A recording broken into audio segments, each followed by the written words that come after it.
Yeah, today we're talking about a good one. We're talking about Uzzah. I heard it both ways, so if I say both, well, I'm sorry.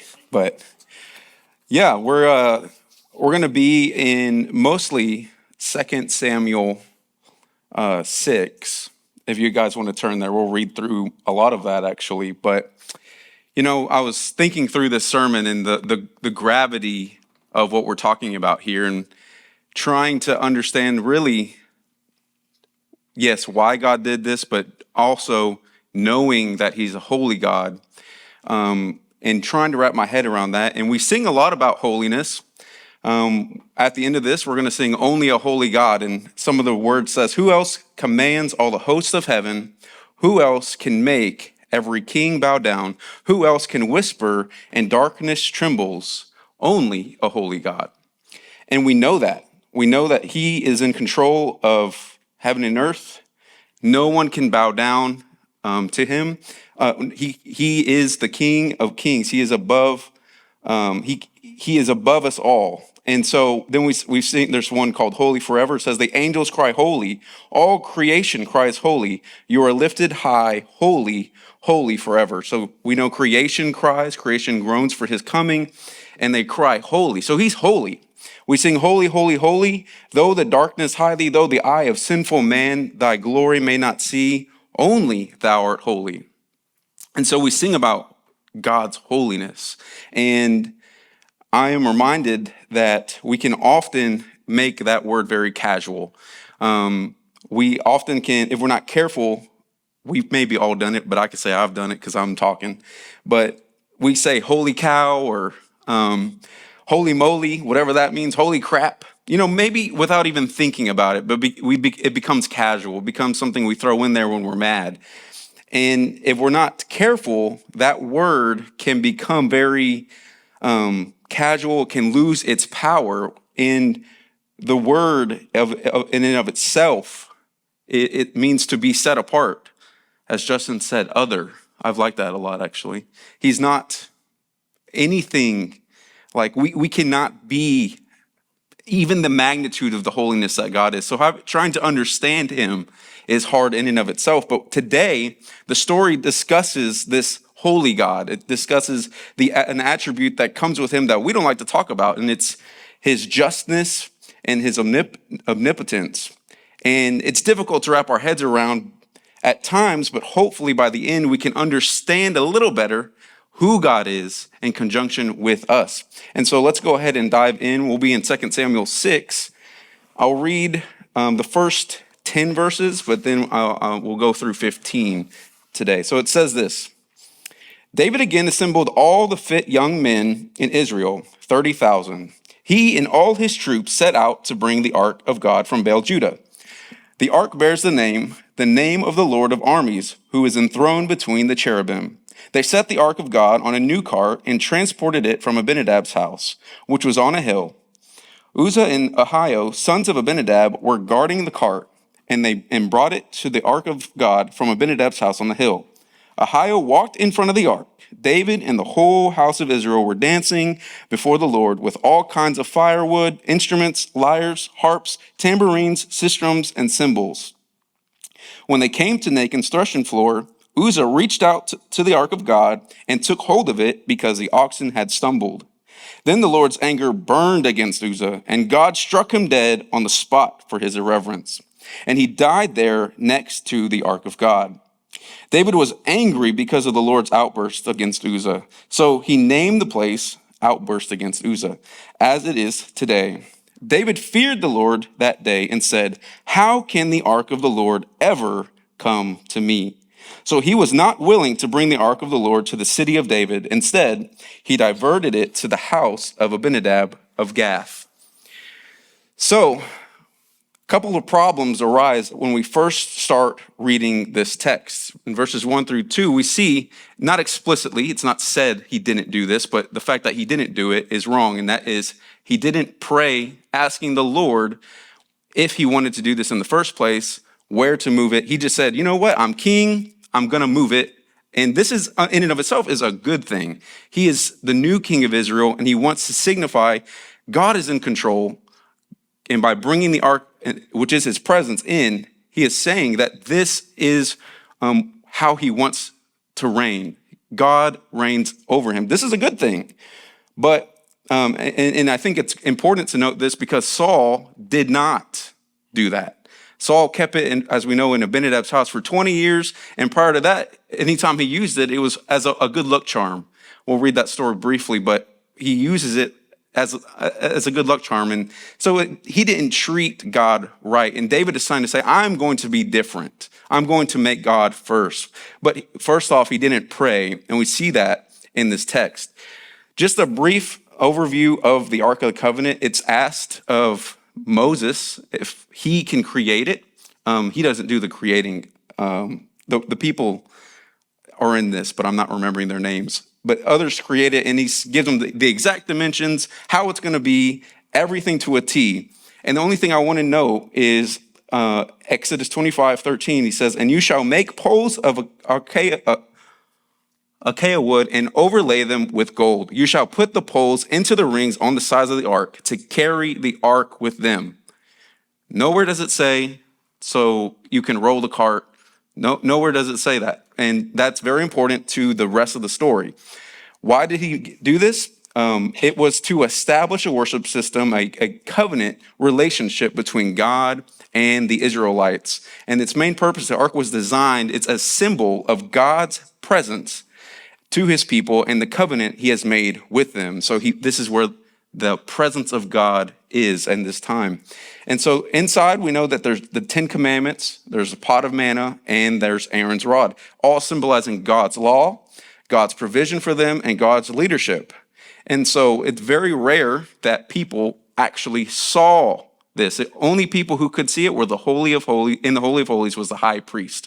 And even then it was once a year to go in, sprinkle blood for the atonement of sin. So this is, I say that because it gets to a point in our story that everybody sees it, and the sacredness of the presence of God is gone. In Numbers 4, God instructs who is to carry the ark. And we learn that the Kohathites are the ones who are to carry the ark, and Aaron and his sons are to do the job of covering the ark, and nobody else is able to look or touch. If I'm the Kohathites, I'm really scared because my job is to carry it, but I can't touch it or look at it until there's a lot. But we learn that in Numbers 4:20, it says the Kohathites are not to go in and look at the holy objects as they are covered, or they will die. So he set people in mind, and we won't go through all of it, but there are different jobs in place for transporting the ark, transporting the tabernacle when they're on the move. And so how do we end up with the ark in this story? There's their names. After Bezalel and Aholiab construct the ark, we see it played out in major events, and we see God's great power and presence in it. The Ark of the Covenant traveled through the wilderness in Numbers 10, and it aided in crossing the Jordan River in Joshua 3, drying up the ground. It played a role in the fall of Jericho in Joshua 6, where the walls collapsed. And then after that, following the ark, it was placed in the tabernacle at Shiloh, where it remained for 370 years. And then we next find it in 1 Samuel 4. And this is the story I just referenced with Saul. The Israelites were battling the Philistines, and they were losing. People were dying, and so Saul commanded, "Go get the Ark of the Covenant, because that will help us win this battle." And they go and get the Ark of the Covenant, and they did not, in fact, win. They got defeated, and the Philistines stole it. And just the lesson here is God is not a good luck charm. God, you cannot use him when it's convenient or whenever you want. And God proved that. I won't be commanded. And he could have won by his presence being there, but in that moment, he's saying, no, I will not be used this way. In 1 Samuel 5, the Philistines brought the ark to the city of Ashdod, but would encounter tumors. So the Philistines have taken it, and when they take it, they encounter tumors. Even their idol, Dagon, they find the idol that they worship face flat on the ground. I don't know what I'm trying to say, but his face was on the ground, facing the ark, bowing down to the Ark of the Covenant. And they go, okay, well, that's weird. And they move him back to wherever he's supposed to be. And the next morning he's there again, but only his torso's there. And so they're like, that's weird. So let's send it off. So there's tumors. And this happened, they have it for 7 months. And then the Philistines are like, well, send it to the Ekronites. And the Ekronites, the moment they got it, they're like, we don't want anything to do with this. There's destruction around it. We don't want tumors. We don't want mice, all these things. So they decide, okay, we got to give it back to the people. And so the Ekronites say, how do we get this back to the Israelites? And so what they do is they create 5 golden tumors and 5 golden mice. And they say, okay, we're going to put this into the ark, and then we're going to send it to the Israelites. And we find out in 1 Samuel 6 that that's what they did. And one thing that notes is, I want to read it because it's important. It says, make images of your tumors and of your mice that are destroying the land. Give glory to Israel's God, and perhaps he will stop oppressing you, your gods, and your land. Why harden your hearts as the Egyptians and Pharaoh hardened theirs? When he afflicted them, didn't they send Israel away and Israel left? So these Philistines make tumors and these mice. It's super weird to think about, but they do it as a guilt offering, and then they worship Israel's God, and they have a fear. There's a fear response of worshiping God, knowing that Israel's God is in control. And so though they didn't believe in him, they worshiped him. So the Ekronites made it a cart for it, and they send it to Beth Shemesh to Israel, which is where we pick up in this story. And as the cart is coming to the Israelites, they're excited. They haven't seen it in 7 months. So they were excited. They looked inside the ark. They found the guilt offerings. They're joyful. And then 70 of them die.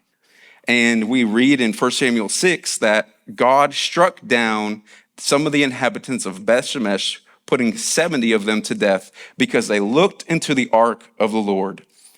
There was much mourning after that, much sadness, and they say, very similarly to what we read with David, he says, who can stand in the presence of the Lord, this holy God? To whom will the ark of God go from here?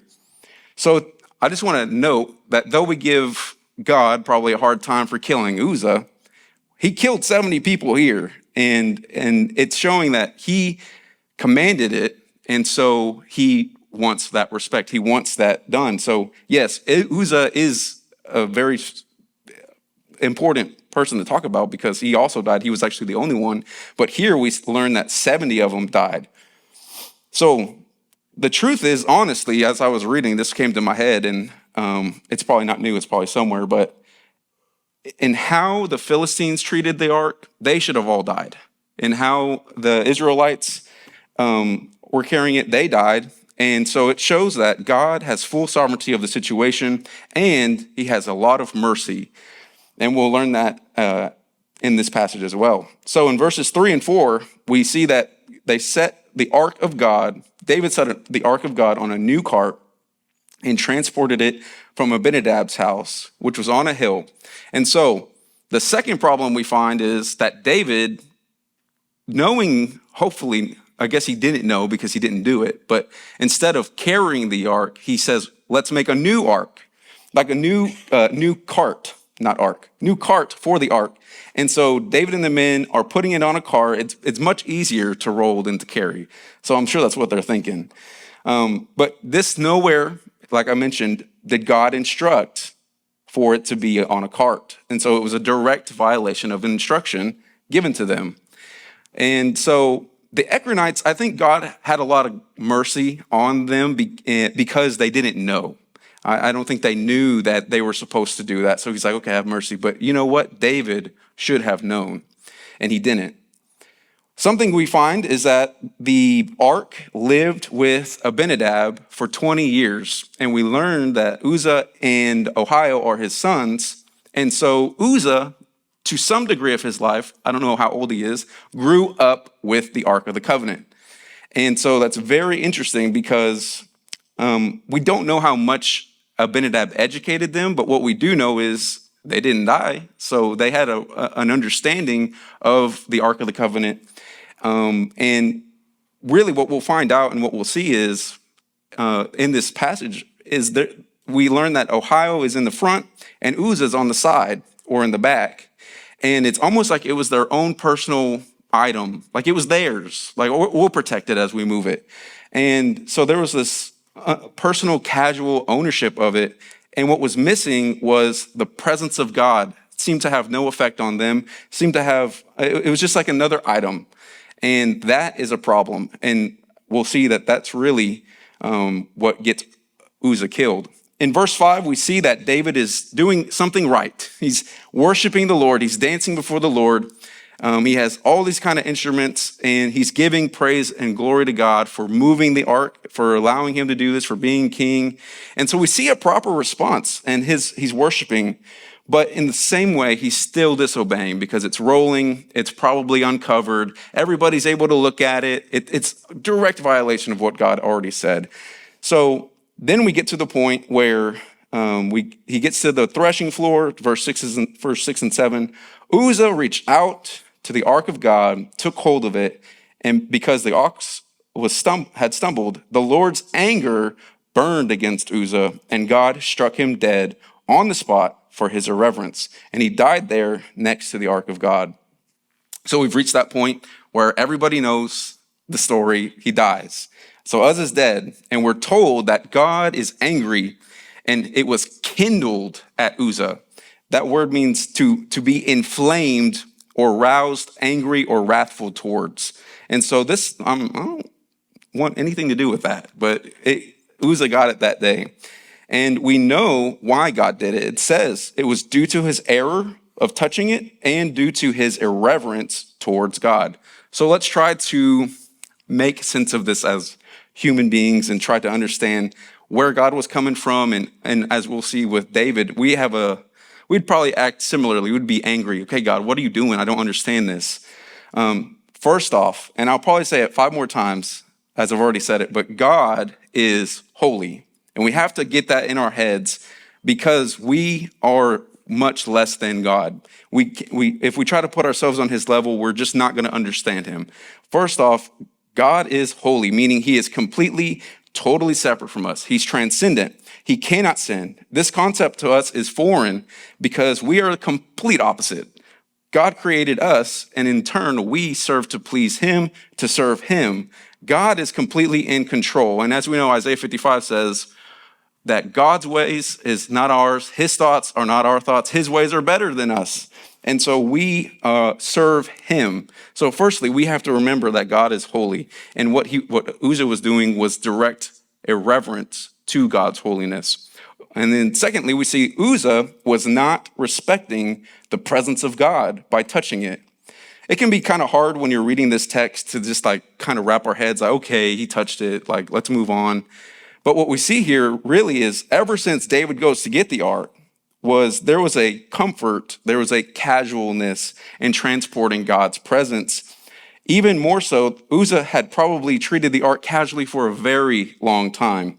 And so it was in the presence in his house. So as the saying goes, comfort breeds complacency. And exactly this is what happened and how Uzzah got killed. He got complacent and he treated the ark, who no one should have seen, no one should have touched, as just another thing. Thirdly, we see that Uzzah did not understand the severity of his own sin. By touching the ark, he knew not to do that. But Uzzah was saying that the dirt was dirtier than his sin.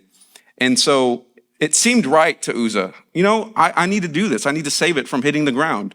But what we learned from Proverbs 14:12, it says, there is a way that seems right to a person, but in its end, it is the way to death. And as we know, for the wages of sin is death. And so this was sinful, what he was doing. And really, these passages, we know because we talk about it a lot and it's true, but we are filled with grace now. We sin a lot and we're full of grace. But what we see here is sin. And God says, as Dr. Spivey opened with, there's consequences for that. And we see that here. We don't like that. I mean, if you think about it from a parent's perspective, I'm sure the parent doesn't like to punish the child, but you have to do it because you're violating something that they said not to do. I know that all too well. But the fourth thing we see is Uzzah had good intentions. So like most of us, we probably would have done the same thing. And he was trying to do what was right. But we see here in this text that good intentions does not guarantee a good result. And in the end, his good intention was still disobedience. So moving on from this, trying to understand this, I hope that helped a little bit, but we see David's response to God, and his response is anger. It says in verse 8, David was angry because the Lord's outburst against Uzzah. So he named the place Outburst Against Uzzah. I was reading 1 Samuel, and he does that a lot. He'll name things that are very obvious. He's not overthinking these names. But what we see here is anger. And I know maybe we've been in similar situations where we're really angry with God for something. He's like, why did you let this happen? Or why is this happening now? And we get angry with the situation. And David is saying, I'm angry because of what God did. He's angry that he just killed Uzzah in front of 30,000 Israelites. And it's important to note that David does not directly say he was angry at God. It says, at least in mine, it says he was angry because of what God did. He was angry because Uzzah died. So though we may not always understand why God does what he does or allows things to happen, we must never get to a point where God is the point of our anger, where we're going to take our anger directly out on him. What we can do is bring the situations that we're facing, the situations that make us angry, and say, God, I'm angry about the situation, and we can bring it to him because he does care about us. He does want to listen.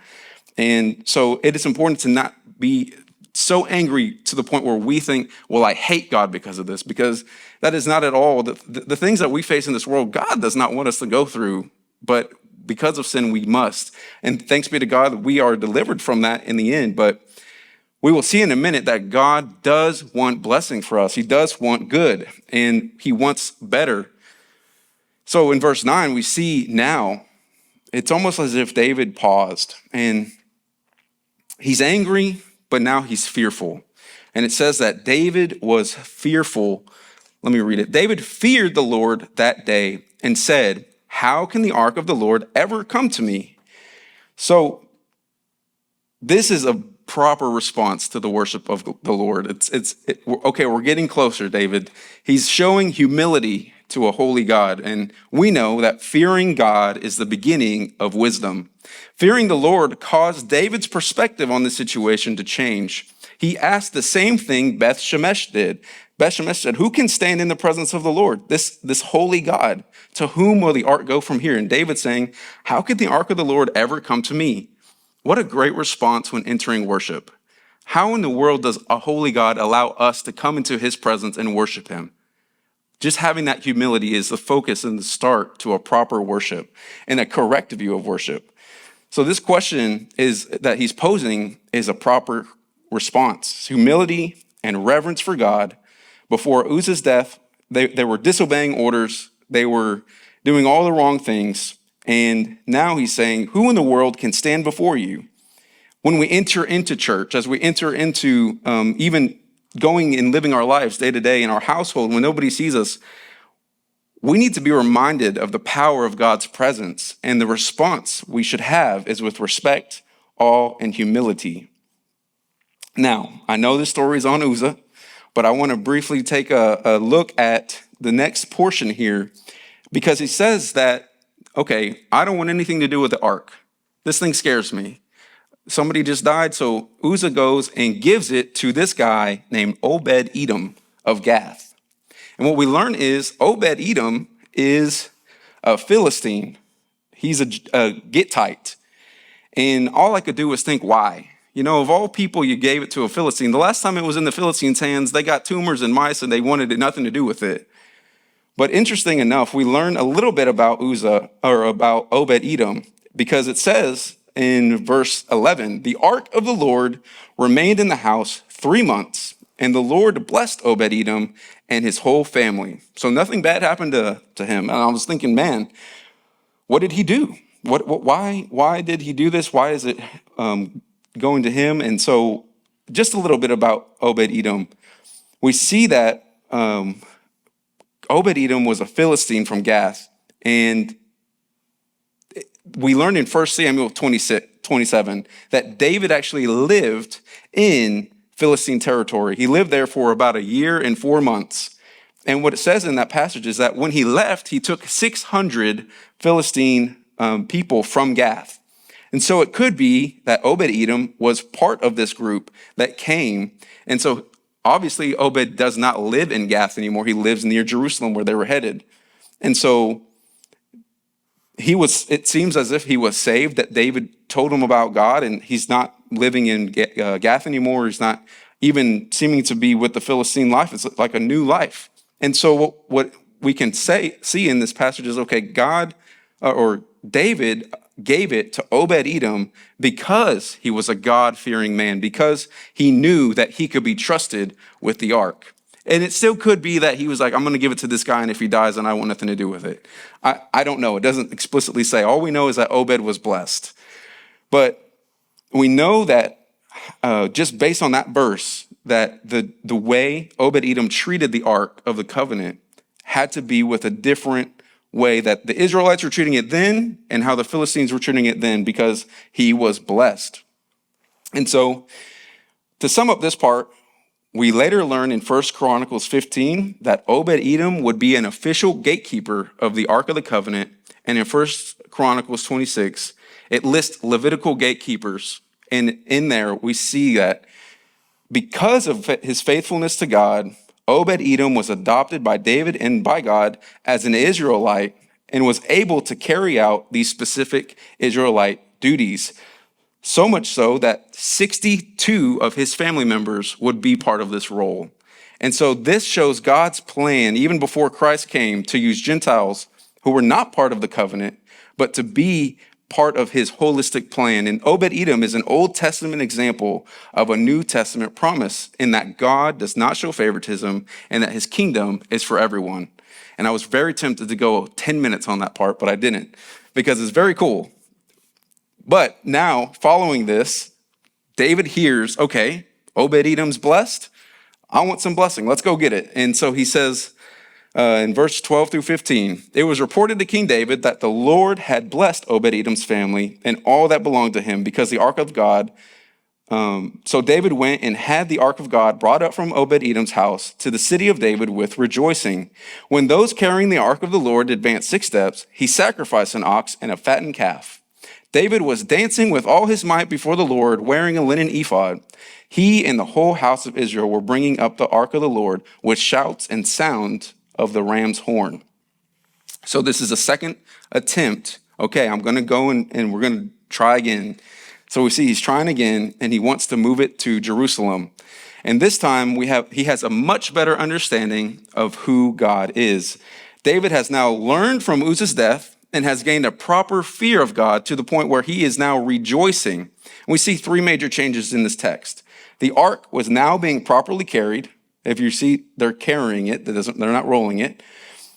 Next, we see that every 6 steps, it says he would sacrifice an ox or a calf, showing that showing humility, but showing that the ark of the covenant can only be in the presence of men and making atonement. And so he's making atonement for the people and showing God, I am at your service. And the next part that we see is he worshiped and danced, which he did before, but this time it says that he was wearing a linen ephod.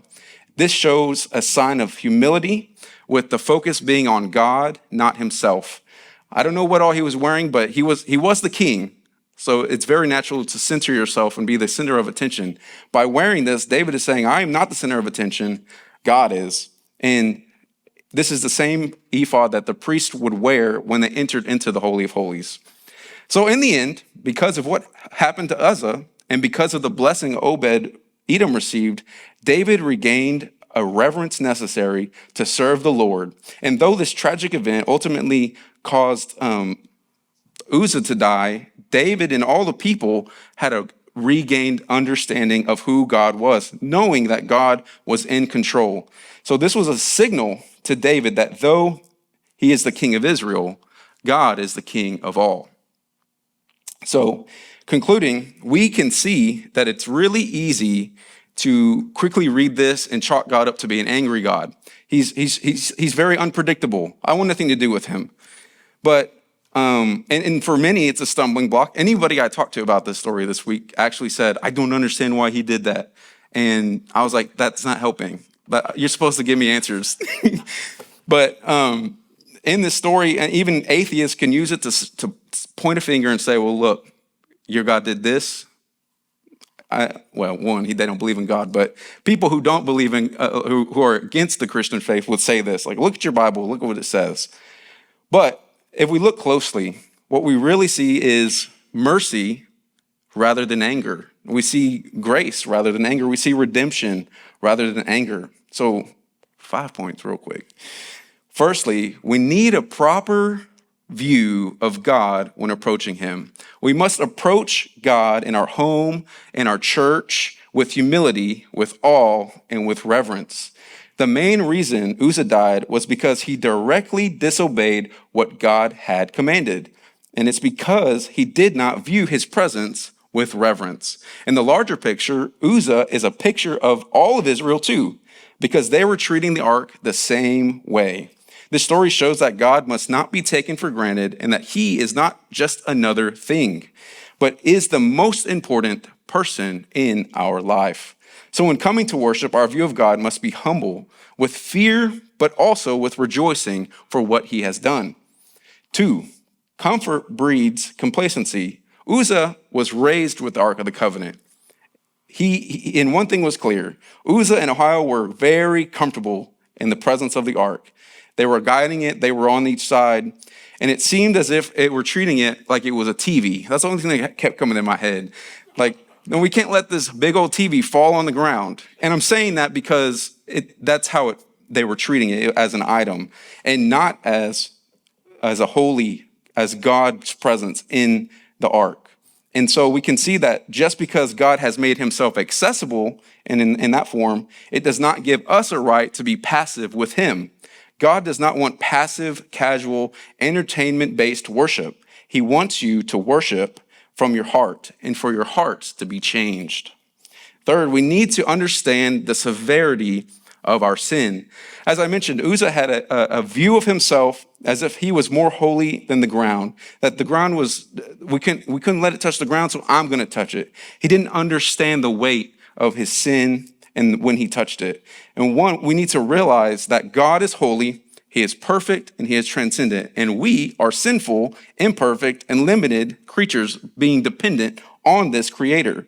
So today, we don't carry the ark around anymore, but we are his temples. We have the Holy Spirit residing in us. And we need to understand the weight of our sin and to know that that if we committed one sin, that goes against God's commands. And so our sin is sickening to God, and God wants it to be sickening to us. I'll touch on that in a second. But then the next thing that we see is, I kept seeing this, is tragedy causes us to reevaluate our life, basically. When Uzzah died, there was much rejoicing. There was much worshiping. Uzzah died. Everyone's like, hold up, where did we go wrong? And this actually allowed David to have a better understanding of who God was. And so because God struck, I don't know why it says Uzzah, but Uzzah, David was able to gain a proper understanding of God. And so when we encounter tragedy, it's a great opportunity to think of our relationship with God. And I'm not saying we're not, but anytime I have faced it, I said, okay, well, I can be really quick to blame God, to be angry with God like David was. And instead of saying, okay, God, help me through this. Like, I don't understand this, but help me through this. And every time that I've gone to God with a tragedy, he has comforted me with peace I have no understanding of. And that's what he wants, is he doesn't want this tragedy to happen. He does it because, one, he commands it. And he did this, I think, to show, one, I don't take sin lightly. 2, I command these things and I want you to obey them. And so he's saying, hey, come to me. Instead of going and hating me or being angry with me, come to me so that I can give you peace. And in this way, David came to him, and we know that there was a proper presence, proper responsive worship. Yes, he ended up sinning and doing more stuff, but he also paid consequences as well. And lastly, the grace of God is more powerful than death. God's grace is evident every day. God let a lot of things slide. According to his rules, like I said, all the Philistines should have died, as well as the 30,000 plus Israelites who were there, because they were all in direct violation of God's commands. He let them roll the cart uncovered, let them touch it, let them see it. And so when we read this,